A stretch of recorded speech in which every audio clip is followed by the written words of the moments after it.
And now, the best 60-ish seconds of your week.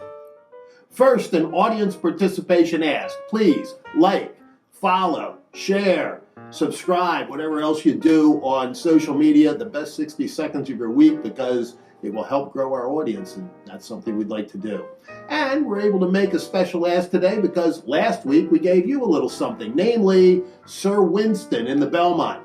Didn't come off as the favorite, as predicted, didn't run from the pole, but came through traffic to win. And if you put a little money on the table, you made some real money because he paid $22.40 to win, $8.80 to place, and $6.10 to show. And if you wheeled him with the field, you picked up $96 on the exacta, and if you went all the way, you got a cool $1,244 on the trifecta. How's that? Pays to pay attention to the best 60 seconds of your week. In the political world this week, Senator Joe Biden continued to lead the Democratic field, ever growing, against President Trump, and he showed up in Iowa alongside the president this week. The media made a whole lot of hullabaloo over that, ignoring kind of the fact that it's still a year and a half away before we get to a general election.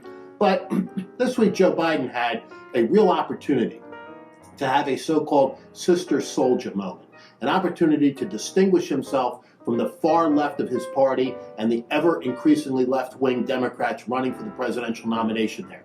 It had to do with the Hyde Amendment. One day he was for it, and the very next day he said he was opposed to it. A disgraceful turnaround on not only an item of conscience, but one where he has historically been in the same position, and furthermore, one which was the creation of the whole pavane that he says he is the master of, namely quiet, thoughtful negotiation of meaningful compromise. That's what the Hyde Amendment was. It said that you could have abortion under certain circumstances, but taxpayers wouldn't have to pay for it. Seems pretty logical. Joe Biden always thought it was a good idea, but then he said things have changed the day after he was for it. Now, what changed? That's the critical question. Other than the fact that he's now running for president, what the heck changed? And he had another flip-flop this week, namely on China. He had said consistently that China was no threat to the United States. This week, oh yes it is. So the flip-flopping that's already begun looks like pandering for Senator Biden, and instead of taking the courageous stand, the sister soldier moment, distinguishing himself from the field and setting him up as a much more viable candidate in a general election, he chose to go the increasingly left-wing drift of the Democratic Party. In my judgment, a big mistake. Speaking of threats, he continues to talk of President Trump as an existential threat.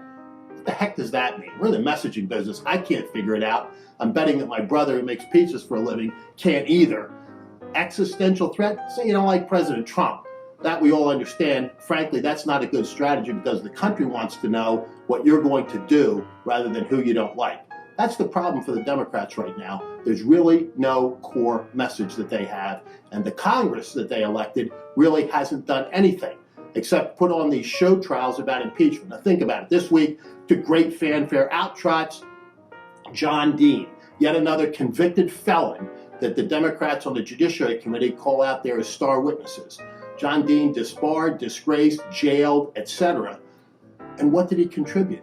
He has no fact knowledge about anything that's going on within the Trump campaign or anywhere else. And so he was simply there as a mouthpiece. And what was very, very interesting was that the Washington Post, of all people, reported that several Democrats were increasingly unhappy, even mirroring the language of the Republican colleagues in the Congress about John Dean's appearance there, asking why the heck was this guy invited to testify on impeachment. Finally, it's summer reading list time. We won't give you the whole thing today. I'm going to tease a little bit like we did last summer, but I want to give you a quick story about the first one on this year's summer reading list. Got a package in the mail the other day, and it was a book, unsolicited, not expected, and a little note saying, I know you're an entrepreneur. This is a book for entrepreneurs and leaders. I'd like them to be successful. I thought you'd like to read my book. And in it was Make Big Happen by Mark Moses from Forbes Books. We love Forbes. How to Live, Work, and Give Big. I haven't read it yet, so I can't recommend it as one who has, but I will say this, that marketing ploy really worked. I'm sure there's another shoe that's going to drop. I'm going to be asked to subscribe to something or go to one of his seminars or buy more of his books, but he hasn't asked yet. It was just a simple note, and a copy of the book, so we're putting it as #1 on this year's summer reading list. Hope you'll enjoy it. And since it's summertime and we're going to be a little bit lighter as you head to the mountains and the beach, in a couple of weeks we're going to have the bloopers of the best 60 seconds of your week.